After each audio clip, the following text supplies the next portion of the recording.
এই মুহূৰ্তত আত্মসহায়ক গোটৰ মহিলাসকললৈ দিবলৈ লৈছো ডাঙৰ খবৰ। যিসকল আত্মসহায়ক গোটৰ মহিলাসকলে 10,000কৈ টকা পোৱাৰ বাবে মুখ্যমন্ত্ৰী মহিলা উদ্যমিতা অভিযান আঁচনিৰ ফৰ্ম ফিলআপ কৰি জমা কৰিছে, সেইসকল আত্মসহায়ক গোটৰ মহিলাই ভিডিঅ'টোত ক্লিক কৰিছে যদি অনুগ্ৰহ কৰি ভিডিঅ'টো স্কিপ নকৰি প্ৰথমৰ পৰা শেষলৈ চাই থাকিব, কিয়নো ইতিমধ্যে আত্মসহায়ক গোটৰ মহিলাসকলৰ নতুন লিষ্ট প্ৰকাশ হৈছে। এইখন লিষ্টত যিসকল আত্মসহায়ক গোটৰ মহিলাসকলৰ নাম আছে, সেইসকল আত্মসহায়ক গোটৰ মহিলাসকলেহে লাভ কৰিব 10,000কৈ টকা। তো আপোনাৰ নামখন এই লিষ্টত আছেনে নাই যদি চাব বিচাৰে তেন্তে আপোনাৰ হাতত থকা মোবাইল ফোনটো দি 1 ছেকেণ্ডত চাই ল'ব পাৰে।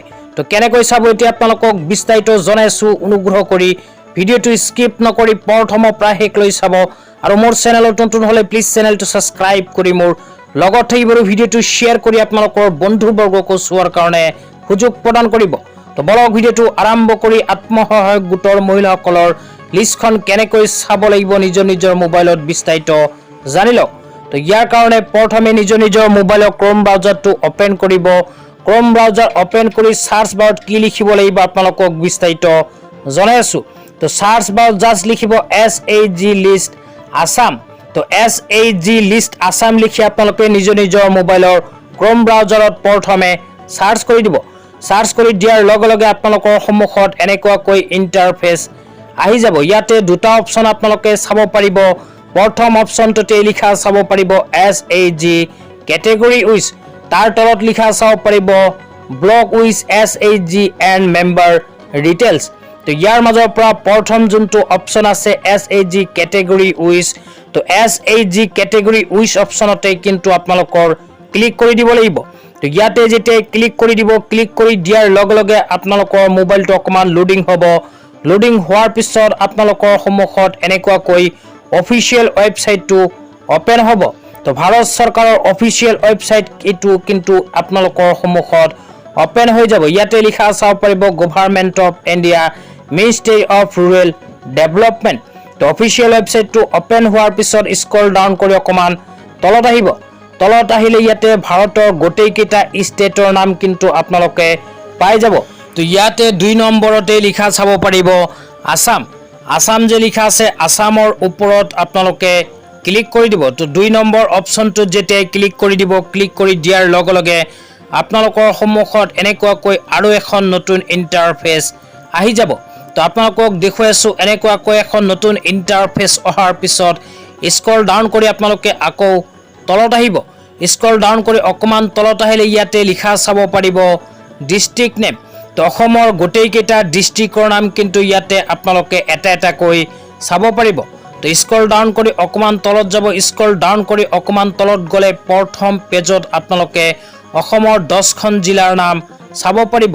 তো প্ৰথম পেজত যদি আপোনালোকৰ নিজৰ জিলাখনৰ নাম বিচাৰি নাপায়, সেই ক্ষেত্ৰত আপোনালোকে অকমান ৰাইট সাইডত চাব 1 2 3 4 আৰু নেক্সট লিখা আছে। তো ইয়াতে আপোনালোকে 2 নম্বৰত ক্লিক কৰিলে দ্বিতীয় পেজত যাব, 3 নম্বৰত ক্লিক কৰিলে তৃতীয় পেজত যাব, যদি 4 নম্বৰত ক্লিক কৰে আপোনালোকে 4 নম্বৰ পেজত চাব পাৰিব। তো ইয়াতকৈ সহজ পদ্ধতিটো হ'ল আপোনালোকে জাষ্ট নেক্সট অপচনত ক্লিক কৰি দিব। তো নেক্সট অপচনত ক্লিক কৰি আপোনালোকে দ্বিতীয় পেজত চাব। দ্বিতীয় পেজত আপোনালোকে নিজৰ জিলাখনৰ নাম বিচাৰি উলিয়াই পেলাই নিজৰ জিলাখনৰ নামৰ ওপৰত ক্লিক কৰি দিব। তো ক্লিক কৰি দিয়াৰ লগে লগে আপোনালোকৰ সন্মুখত এনেকুৱাকৈ আহি যাব ব্লক নেম। তো ইয়াৰ মাজৰ পৰা আপোনালোকে নিজৰ ব্লকৰ নামটো বিচাৰি উলিয়াব লাগিব। তো ব্লকৰ নামটো বিচাৰি উলিয়াই পেলাই আপোনালোকে নিজৰ ব্লকৰ নামৰ ওপৰত ক্লিক কৰি দিব। তো প্ৰথম পেজত যদি আপোনালোকে ব্লকৰ নামটো বিচাৰি নাপায়, সেই ক্ষেত্ৰত তলত নেক্সট অপচনত ক্লিক কৰি দ্বিতীয় পেজত চাই ল'ব। তো যেতিয়া নিজৰ ব্লকৰ নামটো বিচাৰি পাব, সেই সময়ত আপোনালোকে ব্লকৰ নামৰ ওপৰত ক্লিক কৰি দিলে এনেকুৱাকৈ আৰু এখন ইণ্টাৰফেচ আহি যাব। অহাৰ পিছত ইয়াতে আপোনালোকে আপোনালোকৰ ব্লকৰ আণ্ডাৰত থকা গোটেইকেইটা গাঁও পঞ্চায়তৰ নাম চাব পাৰিব। তো ইয়াৰ মাজৰ পৰা আপোনালোকে নিজৰ গাঁও পঞ্চায়তৰ নামটো বিচাৰি উলিয়াই ল'ব। তো গাঁও পঞ্চায়তৰ নামটো বিচাৰি উলিয়াই পেলাই আপোনালোকে নিজৰ গাঁও পঞ্চায়তৰ নামৰ ওপৰত ক্লিক কৰি দিব। তো গাঁও পঞ্চায়তৰ নামৰ ওপৰত যেতিয়াই ক্লিক কৰি দিব, ক্লিক কৰি দিয়াৰ লগে লগে আকৌ আপোনালোকৰ সন্মুখত এখন নতুন ইণ্টাৰফেচ এনেকুৱাকৈ আহি যাব। অহাৰ পিছত স্ক্ৰল ডাউন কৰি অকমান তলত গ'লে আপোনালোকৰ গাঁও পঞ্চায়তৰ আণ্ডাৰত যিকেইখন ৰিভিনিউ ভিলেজ আছে, গোটেইকেইখন ৰিভিনিউ ভিলেজৰ নাম ইয়াতে আহি যাব। তো ইয়াৰ মাজৰ পৰা আপোনালোকে নিজৰ ৰিভিনিউ ভিলেজৰ নামটো চাব লাগিব। চাই পেলাই আপোনালোকৰ যোনটো ৰিভিনিউ ভিলেজ হয় সেই ৰিভিনিউ ভিলেজৰ নামৰ ওপৰত ক্লিক কৰি দিব। তো ক্লিক কৰি দিয়াৰ পিছত আপোনালোকৰ সন্মুখত অকমান লোডিং হ'ব। লোডিং হোৱাৰ পিছত এনেকুৱা ইণ্টাৰফেচ আহিব। অহাৰ পিছত স্ক্ৰল ডাউন কৰি অকমান তলত গ'লে ইয়াতে লিখা চাব পাৰিব গ্ৰুপ নেম। তো আপোনালোকৰ ৰিভিনিউ ভিলেজৰ আণ্ডাৰত যি কেইখন আত্মসহায়ক গোট আছে গোটেই কেইখন আত্মসহায়ক গোটৰ নাম ইয়াতে আহি যাব। তো ইয়াৰ মাজৰ পৰা আপোনালোকে নিজৰ আত্মসহায়ক গোটৰ নামটো প্ৰথমে বিচাৰি উলিয়াব লাগিব। তো প্ৰথম পেজত যদি আপোনালোকে নিজৰ আত্মসহায়ক গোটৰ নামটো বিচাৰি নাপায় সেই ক্ষেত্ৰত স্ক্ৰল ডাউন কৰি তলত আহিব। স্ক্ৰল ডাউন কৰি তলত আহিলে আপোনালোকে ৰাইট সাইডত লিখা চাব পাৰিব নেক্সট। তো নেক্সট অপশ্যনত ক্লিক কৰি আপোনালোকে দ্বিতীয় পেজত গুচি যাব। দ্বিতীয় পেজত গুচি গৈ পেলাই তাতেও আপোনালোকে নিজৰ গোটৰ নামটো বিচাৰি চাব। তাতেও যদি নাপায় আকৌ নেক্সট অপশ্যনত ক্লিক কৰি তৃতীয় পেজত চাই ল'ব। চোৱাৰ পিছত যেতিয়া আপোনালোকৰ আত্মসহায়ক গোটৰ নামটো আহি যাব, অহাৰ পিছত আপোনালোকৰ আত্মসহায়ক গোটৰ নামটোৰ ওপৰত ক্লিক কৰি দিব। ক্লিক কৰি দিয়াৰ লগে লগে আপোনালোকৰ সন্মুখত দেখুৱাই আছোঁ এনেকুৱাকৈ এখন নতুন ইণ্টাৰফেচ আহি যাব। ইয়াতে প্ৰথমে চাব পাৰিব ৰাজ্যৰ নাম, তাৰপিছত জিলাৰ নাম, তাৰপিছত ব্লকৰ নাম, তাৰপিছত গাঁও পঞ্চায়তৰ নাম, তাৰপিছত গাঁৱৰ নাম, তাৰপিছত চাব পাৰিব গোটৰ নাম। এইখিনি চোৱাৰ পিছত স্ক্ৰল ডাউন কৰি অকমান তলত গ'লে আপোনালোকৰ আত্মসহায়ক গোটৰ আৰু তথ্য ইয়াতে আহি যাব। ইয়াতে আপোনালোকে প্ৰথমে ৰাজ্যৰ নাম, তাৰপিছত জিলাৰ নাম, ব্লকৰ নাম, গাঁও পঞ্চায়তৰ নাম, আপোনালোকৰ গোটৰ নাম, আপোনালোকৰ গোটটো কিমান তাৰিখে গঠন হৈছে, লগতে আপোনালোকৰ আত্মসহায়ক গোটৰ ID নম্বৰ ইয়াতে চাব পাৰিব। তাৰপিছত আৰু অকমান তলত চাব পাৰিব বেংকৰ বিৱৰণ। তো আপোনালোকৰ আত্মসহায়ক গোটৰ কোনখন বেংকৰ একাউণ্ট কিমান তাৰিখে খুলিছে, কোনখন শাখাত খুলিছে, গোটেইখিনি তথ্য চাব পাৰিব।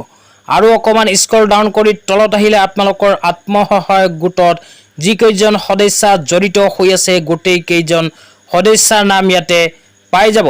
স্ক্ৰল ডাউন কৰি তলত গৈ আপোনালোকে নিজৰ নামটো বিচাৰি প্ৰথমে চাব লাগিব। ইয়াতে যদি আপোনালোকৰ নামটো অন্তৰ্ভুক্ত হৈ আছে, লগতে আপোনালোকে মুখ্যমন্ত্ৰী মহিলা উদ্যমিতা অভিযান আঁচনিৰ ফৰ্ম ফিলআপ কৰি জমা দিছে আৰু SMS আহি গৈছে, নিঃসন্দেহে আপোনালোকৰ বেংক একাউণ্টত সোমাই যাব 10,000কৈ টকা। অন্যথা ইয়াতে যদি নাম অন্তৰ্ভুক্ত নাথাকে তেন্তে আপোনাৰ বেংক একাউণ্টত নোসোমাব পাৰে মুখ্যমন্ত্ৰী মহিলা উদ্যমিতা অভিযান আঁচনিৰ 10,000কৈ টকা। তো যিসকল আত্মসহায়ক গোটৰ মহিলাসকলে মুখ্যমন্ত্ৰী মহিলা উদ্যমিতা অভিযান আঁচনিৰ 10,000কৈ টকা পোৱাৰ বাবে ফৰ্ম ফিলআপ কৰি জমা কৰিছে, সেইসকল আত্মসহায়ক গোটৰ মহিলাসকলে মই যেনেকুৱাকৈ দেখুৱালোঁ ঠিক তেনেকুৱাকৈ নিজৰ হাতত থকা মোবাইল ফোনটো দি আত্মসহায়ক গোটৰ মহিলাসকলৰ নতুন লিষ্টখন চাই ল'ব। লগতে যিসকল আত্মসহায়ক গোটৰ মহিলাসকলে ফৰ্ম ফিলআপ কৰিছে সেইসকল আত্মসহায়ক গোটৰ মহিলাসকলৰ বেংক একাউণ্টত কিন্তু অতি শীঘ্ৰেই সোমাই যাব 10,000কৈ টকা। ফৰ্ম ছাবমিটৰ কাম কিন্তু অসম চৰকাৰে ইতিমধ্যে আৰম্ভ কৰিছে। লগতে বহু আত্মসহায়ক গোটৰ মহিলাসকলৰ মোবাইল নম্বৰত ফাইনাল ফৰ্ম ছাবমিটৰ SMS আহি গৈছে। তো আপোনাৰ মোবাইল নম্বৰত ফাইনাল ফৰ্ম ছাবমিটৰ SMS আহিছে নে নাই নিশ্চয় ভিডিঅ'টো চাই আছে যদি কমেণ্ট বক্সত কমেণ্ট কৰি জনাই দিব। আৰু লগতে SMS যদি অহা নাই তেন্তে কি কৰিব লাগিব ইয়াৰ নেক্সট ভিডিঅ'ত আপোনালোকক বিস্তাৰিত জনাই দিম। তো ধন্যবাদ।